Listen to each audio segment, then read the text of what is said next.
All right, guys, got some new videos, went to the track, got a new personal best, barely, but here's the videos, and stay tuned to the end because we're gonna go over some things, talk about some transmission stuff, and what I'm gonna do next.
All right, guys, now that you've seen those, let's go over the time slips real quick, then I'm going to explain what's going on with the transmission. All right, guys, this is the first pass off the trailer.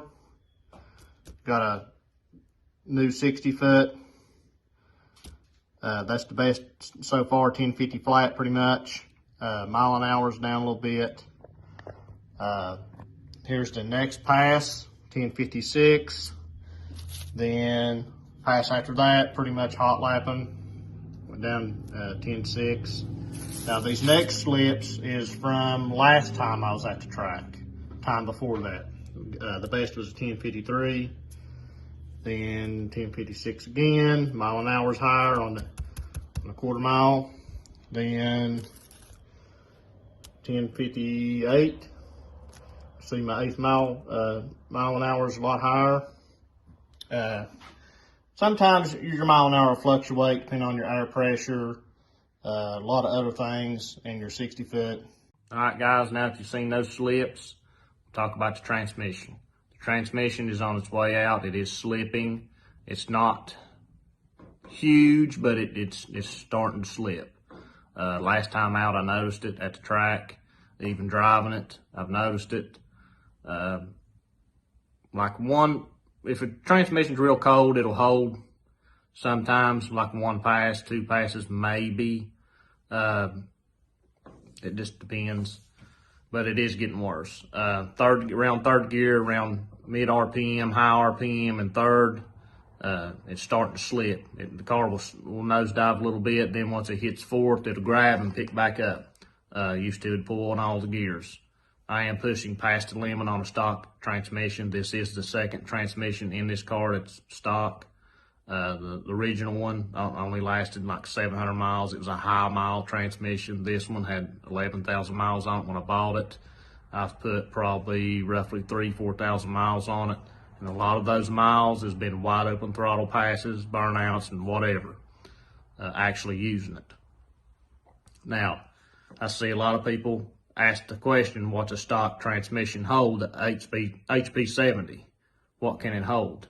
Well, the professional answer, and a lot of shops will tell you 650 to low 700 wheels, what a stock HP 70 transmission will hold that's tuned properly and tuned by somebody that knows what they're doing. That's the key. But there's no guarantee once you go past 700 wheels on borrowed time. No matter what. Don't matter who tunes it, as long as they're a reputable tuner and they know what they're doing. It don't matter. If you use the car. Now, somebody just goes there and cruises all the time, it may last longer. Now, somebody goes out here and actually runs the car like me, it won't last as long. That's my answer to that. My car makes almost 800 wheel, but I have a lot of torque management in it. It would run faster if we could take a little bit out and, if it had a built trans and stuff. But even when you got a built trans, you want to leave some torque management in. But my tuner has done what he can to keep it alive this long. I can still alive this long. I can still drive the car. I can still go wide open, but it just slips a little bit at the moment. But next step is to get a built transmission so I can turn it up and stuff. Don't know if I'll go back to the track this year because they're almost done racing for this year. Winter time's coming up, so we'll see. I don't know. But that's what's going on, and wanted to answer that question. I see a lot. I also work at a performance shop. I've done this stuff for a long time, but that's the answer. 650 to 700 wheel. That's where you want to be on it, as long as it's a low mileage transmission. It's got to be a low mile transmission. The higher the miles, 30,000 and up, it won't last as long. The more the risk. The lower the miles, the better. But there's some people out there that's made over 800, 850, somewhere in there. They may last a few passes, may last whatever. Just like I said, just remember, anything over 700 wheel, you're on borrowed time. It don't matter who tunes it, as long as they're a reputable tuner. Also, if this car had a 100% transmission in it and was able to do what I'd like, 100% believe the car would run 10.3s at least, full weight steel and stuff on 93 like it is. But 10.5s is not bad either. But that's where we're at right now on pump gas. We'll see. Also, real quick, remember on a heavier car, like a Jeep, truck, or Durango, you got to calculate in for the extra weight and the mass, as far as what a stock HP 70 will hold on that. Usually around, you want to keep it around 600-ish, low 600 on something like that because of the extra weight. It may take more for a little bit, just like I said. It's on borrowed time, stuff like that. But that's going to be it for this video. Like, share, and subscribe. Thanks.